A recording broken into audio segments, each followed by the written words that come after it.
오늘의 인문학 산책 주띵커와 함께합니다. 네이버 블로그 김종훈 작가님과의 대화.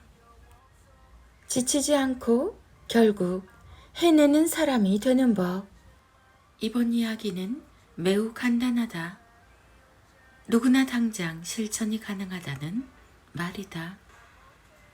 지금까지 90권의 책을 썼지만 쓰기 쉬운 책은 하나도 없었다. 30년을 멈추지 않고 글을 썼지만 글은 아무리 써도 쉬워지지 않는다. 직장에 다닐 때도 그랬다. 일은 아무리 해도 쉬워지지 않는다. 하지만 내게는 그런 일을 지치지 않고 결국 해내는 방법이 하나 있다. 일을 3조각으로 나눠서 하나하나 실행하는 것이다. 그럼 하나씩 해결할 때마다 이런 생각으로 지치지 않고 멋지게 해낼 수 있다. 1. 하나를 완성했을 때, 와, 어렵게 보였는데 벌써 3분의 1이나 했네. 2. 2개를 완성했을 때, 와, 벌써 반도 넘게 했네. 이제 조금만 더 하면 끝이다. 3. 3개 모두 완성했을 때, 뭐야, 실제로 해보니까 생각보다 어렵지 않네. 이렇게 아무리 커다란 일도 3조각으로 나눠서 하나하나 진행하면 자신에게 계속 긍정적인 생각을 주입하며 지치지 않고 결국 끝낼 수 있다. 특히 마지막에는 생각보다 쉽게 완성했다는 생각을 할 수 있어서 결과에 대한 자신감도 얻을 수 있고 다음 일에 대한 기대도 품을 수 있어 매우 좋다. 그냥 생각만 하나 바꾸면 누구나 할 수 있는 방법이니 모두 실천해보라. 해보면 가치를 더 확실히 알게 된다. 멈추지 않고 성장하는 지성의 언어 사용법. 당신이 옳다고 해서 다른 사람이 틀린 건 아니다. 그저 그 사람 입장이 되어서 살아보지 못했을 뿐이다. 모든 사람은 각자 다 옳다. 하지만 그렇다고 당신의 생각을 철회하거나 수정할 필요는 없다. 그런 방식으로 사람들의 생각을 재단한다면 이 세상에 존재하는 모든 책과 강연은 다 사라지고 정적만 흐를 것이다. 이런 걱정은 자신에게 나쁜 영향만 준다. 이 생각이 옳은 걸까? 남들이 뭐라고 하지 않을까? 다른 사람 입장도 좀 생각해야 할까? 이것저것 다 따지고 모두에게 통과를 받을 수 있는 글과 말을 찾으려고 한다면 당신은 평생 한 줄의 글도 쓰지 못하게 될 것이다. 오히려 모두에게 통과를 받을 수 있는 것을 찾는다는 것 자체가 도덕성이나 완벽성을 추구하는 태도가 아니라 자만심을 보여주는 거라고 생각할 수 있다. 그건 인간이 아닌 신의 영역에 있는 능력이기 때문이다. 지금까지 생각한 것을 글로 써라. 현재 당신이 보여줄 수 있는 최선의 생각을 자주 글로 쓰고 말로 전하면서 살아라. 물론 생각할 시간을 충분히 가져야 한다.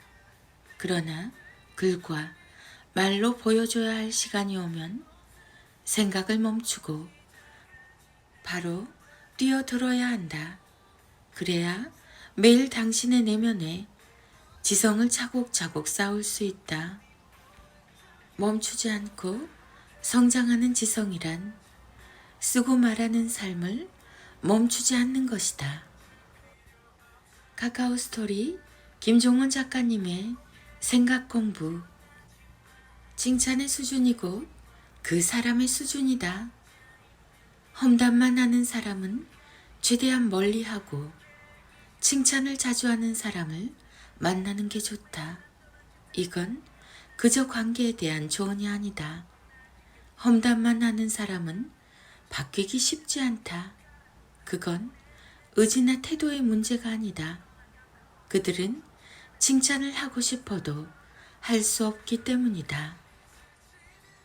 칭찬은 단순히 좋은 마음만 있다고 태도만 잠시 바꾸면 누구나 쉽게 할 수 있는 게 아니다. 칭찬의 과정은 생각보다 지적이다. 먼저 칭찬할 부분을 발견할 지성이 있어야 하고 그걸 언어로 풀어낼 수 있어야 하기 때문이다. 지성과 문해력이 동시에 필요하다. 높은 지성과 깊은 문해력이 없는 사람은 누군가를 칭찬할 수도 없다. 그래서 어떤 모임에 가면 서로가 몰래 흉을 보느라 바쁘지만 어떤 모임에 가면 서로가 서로에게 귀한 표현으로 칭찬을 선물한다. 칭찬은 관계를 형성하고 강화하는 가장 효과적인 도구라는 사실은 누구나 안다. 하지만 알면서도 못하고 흉만 보는 이유는 칭찬할 수준에 도달하지 못했기 때문이다. 진실한 칭찬이 비처럼 쏟아지는 곳으로 가라. 그리고 온통 당신의 내면을 적셔라. 그 비는 농축된 지성이니까. 2023년 9월 김종원 작가.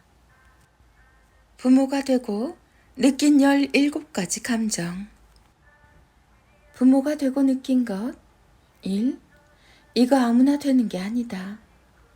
2. 이렇게 힘든지 알았다면 부모가 되는 걸 심각하게 고민했을 것이다. 3. 그런데 막상 잠든 아이 얼굴을 보면 세상 그렇게 예쁠 수가 없다. 4. 순식간에 이렇게 감정이 변하는 날 보면 조울증이 아닐까 의심스럽기도 하다.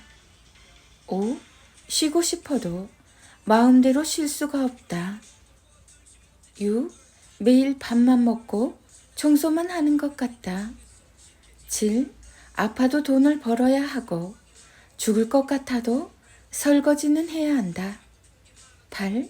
아이와 시간을 더 나누고 싶어서 가끔은 퇴사를 하고 싶지만 돈이 없어서 계속 다닐 수밖에 없다. 9. 시간도 없고 돈도 없는 나를 매일 미워하고 자책하며 산다. 10. 내 부모님은 정말 대단한 사람이었다. 이런 고통을 얼마나 더 견뎌야 하는 걸까? 11. 이 시간이 빨리 지나가면 좋겠는데 그렇다고 늙는 건 정말 싫다. 12. 아이는 점점 멋지게 성장하는데 거울에 비친 내 모습은 자꾸만 늙는다. 13. 다시 돌아가고 싶지만 그 고생은 다시 하기 싫다. 14. 부모가 되면 그냥 이렇게 생각해야 한다. 고생문이 활짝 열렸다. 15. 예쁘게 사는 게 아니라 억지로 꾸역꾸역 버티게 된다. 16. 그런데 이렇게 힘들고 아프지만 아이 키우는 보람이 느껴질 때마다 그래도 참 잘했다 라는 생각이 든다. 17. 부모가 된 후 참 힘들었지만 그 어려웠던 시절 아이마저 없었다면 한순간도 견디지 못했을 것이다. 당신 말이 모두 맞아요. 부모가 처음이라 확실한 것이 정말 아무것도 없어서 외롭고 불안했던 그 모든 나날을 견디며 살아온 나날의 합이 바로 지금 그대의 오늘입니다. 당신 참 잘했어요. 지금까지 잘한 것처럼 앞으로도 당신은 근사하게 해낼 것입니다. 그러니 아무것도 걱정하지 말아요. 당신의 시간은 사라지지 않고 고스란히 아이에게 가서 예쁘게 쌓여 있습니다. 물론 오늘도 부모의 삶은 참 힘들죠. 하지만 힘을 내기로 해요. 그만한 가치가 있으니까요.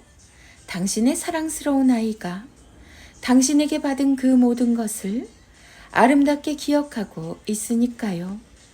66일 인문학 대화법, 66일 밥상머리 대화법, 김종원 작가, 김종원 작가, 부모 교육, 자녀 교육, 육아, 육아맘, 책 육아, 어른, 좋은 글귀, 66일 인문학 대화법, 66일 밥상머리 대화법.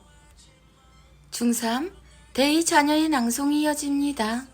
인문학의 대가 김종원 작가님의 하루 한정 365 내 아이 성장 인력. 반복되는 일상을 즐겁게 사는 법과 유혹에 넘어가지 않는 자제력을 어린 시절에 기를 수 있다면 여러분은 모든 시간을 값지게 쓸 수 있어요. 자신을 중심에 두고 집중할 수 있기 때문이죠.